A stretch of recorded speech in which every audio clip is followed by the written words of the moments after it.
Narxini boshida aytaman, ikkita uskunamiz 2,5 million so'm. Ikkita uskuna 2,5 million so'm. Albatta, 2,5 million so'm. Universal drabika bo'ladi, eng full pozitsiyasidan pichoqlari germansiy kuydirilgan bo'ladi, motorlari 4 kilovatli original bo'ladi. O'zida zashnik ключатор, o'zini o'zi himoya qiladi. Hattoki 220, 164 gacha bemalol ishlayveradi. ishlaydi. Albatta, ikkita uskuna degan sababi bittasi bu universal apparatimiz bo'ladi, bittasi palatkamiz bo'ladi. Palatkamiz changimasli holatlarga, insonlarda allergiyasi, insonning hayotiga foydali bo'ladi. Foydali bo'lar ekan. Albatta. Mana juda ham mayin holat-a bu.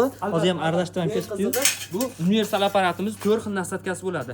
Birinchisi mol bopi, keyingisi qo'y bopi, kepay holati, yorma holati, komplekt holatda universal apparat. Narxi 2,5 million so'm dedingiz. Narxi hamma narsa mana shu 2,5 million so'm. Albatta, hamma narsa 2,5 million so'm. Dastavkasini o'ylashmasinmi? Dastavkalasi o'ylashmasin, dastavkasi ham hattoki ichida qilib beramiz. Shunaqangi qiziqarli, foydali videolar ko'rish uchun kanalimizga like bosib, obuna bo'lib qo'yasiz.